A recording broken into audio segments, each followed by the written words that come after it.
प्रभु जीशु ख्रीष्टଙ୍କ बहुमूल्य नामरे समस्तଙ୍କୁ praise the Lord.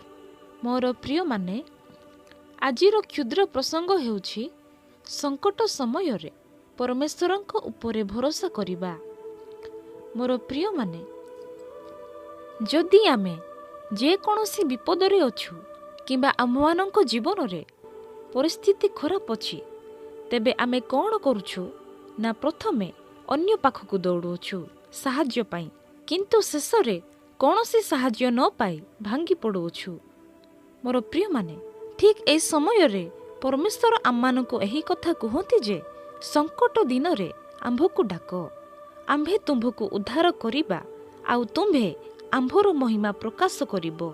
मोर प्रिय माने जिए कि आम प्रॉब्लम को दूर करती, आमको विपदरू रक्षा करती एवं समस्त रोग संकटरू उद्धार करती, जी कि दिवारात्र आममानଙ୍କ निमंते चिंता करती एवं आममानଙ୍କର प्रत्येक अभाव पूरण करती, आमे सेही परमेश्वरଙ୍କ उपरे भरोसा करिबा। मोर प्रिय माने कारण परमेश्वर दुख बा संकट समय रे आममानଙ୍କର प्रार्थना शुणती। गीत संहिता 4 पर्व 1 पदरे लेखा जाए, हे मोहर धर्म स्वरूप परमेश्वर, मु डाकिले मते उत्तर दियो, संकटरे थिबा समय रे तुम्भे मते प्रशस्त स्थान देउछ, मते दया कर ओ मोहर प्रार्थना शुण। मोर प्रिय माने आमे एठारे देखि पारुछु गीत संहिता 4 पर्व 1 पदरे एठारे दाऊद विश्वास सहित आरंभ करती जे परमेश्वर प्रार्थना शुणती। मोर प्रिय माने से विश्वास करती जे परमेश्वर निश्चित भावरे प्रार्थना शुणती। प्रार्थना हेउछि विश्वासीर प्रथम प्रतिक्रिया। सेथिपाई मोर प्रिय माने चाप समय रे किंबा संकट समय रे प्रथमे प्रार्थना रे परमेश्वरଙ୍କ निकटକୁ जांतु ओ ताहाଙ୍କ ठारे भरोसा करंतु। गीत संहिता 4 पर्व 3 पदरे लेखा जाए, मात्र सदा प्रभु आपणा पाई सद्भक्त लोकଙ୍କୁ पृथक करी रखी अछंती, एहा ज्ञात हुओ, मु सदा प्रभुଙ୍କୁ डाकिले से शुणिबे। मोर प्रिय माने एही पदरे आमे जानुछु जे ईश्वर निज पाई धार्मिक मानଙ୍କୁ पृथक करंती। आमर सुरक्षा ईश्वरଙ୍କ सहित आमर संपर्क रे निहित रही अछि। मोर प्रिय माने जेतेबेले जगत आमକୁ उपहास करे किंबा आमକୁ भूल बुझे सेतेबेले मध्य आमे ताहांकर हेकि रहिबा। मोर प्रिय माने गीत संहिता 4 पर्व 5 पदरे लेखा जाए, धर्म बलि उत्सर्ग कर ओ सदा प्रभुଙ୍କ ठारे विश्वास कर। मोर प्रिय माने एठारे आमे देखि पारुछु जे प्रभुଙ୍କ ठारे विश्वास करिबा एवं ताहांको भरोसा करिबा, कारण ताहांको विश्वास करिबा द्वारा शांति मिली थाए। पुणी गीत संहिता 4 पर्व 8 पदरे लेखा जाए, मु शांति रे शयन करिबी ओ निद्रा जीवी।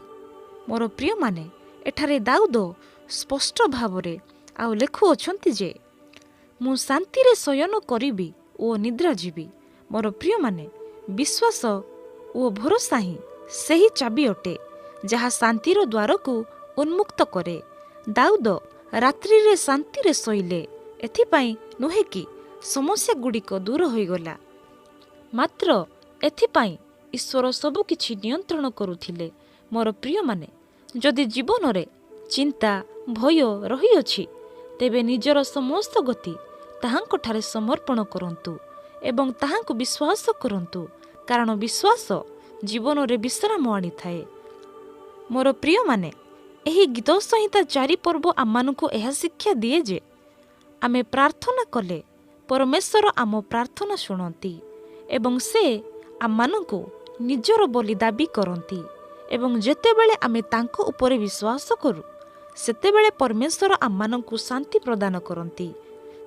जेतेबेले जगत भयभीत होई निद हराई थाए सेतेबेले विश्वासी माने शांति रे सोई पारिबे। मोर प्रिय माने कारण आम विश्वास प्रभुଙ୍କ उपरे थाए एवं आमानଙ୍କ जीवन रे भय प्रवेश करि पारे नाही। जदि आमे विपदर सम्मुखीन हेउछु तेबे आमे हृदय खोलिकी प्रार्थना करिबा आवश्यक अटे। मोर प्रिय माने कारण परमेश्वर आमानଙ୍କର लुह को देखंती, ଆମମାନଙ୍କର ଦୁଃଖକୁ ବୁଝନ୍ତି ଏବଂ ସମସ୍ତ ସଙ୍କଟରୁ ଉଦ୍ଧାର କରିବା ପାଇଁ ବିଶ୍ୱସ୍ତ ଅଟନ୍ତି। ଏଣୁ ବାକ୍ୟରେ ମଧ୍ୟ ଲେଖା ଅଛି, ଗୀତ ସଂହିତା 34 ପର୍ବ 17 ପଦରେ, ଧାର୍ମିକମାନେ କ୍ରନ୍ଦନ କରନ୍ତେ ସଦାପ୍ରଭୁ ଶୁଣିଲେ ଓ ସେମାନଙ୍କ ସର୍ବସଙ୍କଟରୁ ସେମାନଙ୍କୁ ଉଦ୍ଧାର କଲେ। ମୋର ପ୍ରିୟମାନେ, ଯେତେବେଳେ ଆମମାନଙ୍କ ଜୀବନରେ ବିପଦ ଆସୁଛି, ଭୟ ଆସୁଛି, ସଙ୍କଟ ଆସୁଛି, ସେତେବେଳେ ଆମମାନେ ଏହି ପ୍ରକାର ପ୍ରାର୍ଥନା କରିବା ଉଚିତ ଯେ, ହେ ପ୍ରଭୁ, ମୋ ଜୀବନରେ ସଙ୍କଟ ଆସିଲେ ମୁଁ ଭୟଭୀତ ହୋଇଯାଏ, କିନ୍ତୁ ଆଜି ମୁଁ ମୋର ସମସ୍ତ ଭୟ ଓ ଚିନ୍ତାକୁ ତୁମ୍ଭ ନିକଟରେ ସମର୍ପଣ କରୁଛି ବାପା। ହେ ସଦାପ୍ରଭୁ, ସବୁ ସମୟରେ ତୁମ୍ଭ ଉପରେ ଭରସା କରିବାକୁ ମୋତେ ଶିଖାଅ ରାଜା। ଯେତେବେଳେ ମୁଁ ଦେଖିପାରୁନି ତେବେ ମଧ୍ୟ ବିଶ୍ୱାସରେ ଚାଲିବାକୁ ମୋତେ ସାହାଯ୍ୟ କର। ହେ ପିତା ପରମେଶ୍ୱର ବାପା, ତୁମ୍ଭେ ମୋର ଆଶ୍ରୟ ଓ ମୋର ବଳ। ମୁଁ ଜାଣିଛି ଯେ ତୁମ୍ଭ ହସ୍ତ ମୋ ଜୀବନରେ କାମ କରୁଅଛି। ତୁମ୍ଭେ ମୋତେ କେବେ ମଧ୍ୟ ପରିତ୍ୟାଗ କରିବ ନାହିଁ। ଯୀଶୁଙ୍କ ନାମରେ ପ୍ରାର୍ଥନା କରୁଛି, ଆମେନ୍। ମୋର ପ୍ରିୟମାନେ, ଆଜିର ଏହି କ୍ଷୁଦ୍ର ଶିକ୍ଷାରେ ପ୍ରଭୁ ଆମ ସମସ୍ତଙ୍କୁ ଆଶୀର୍ବାଦ କରନ୍ତୁ।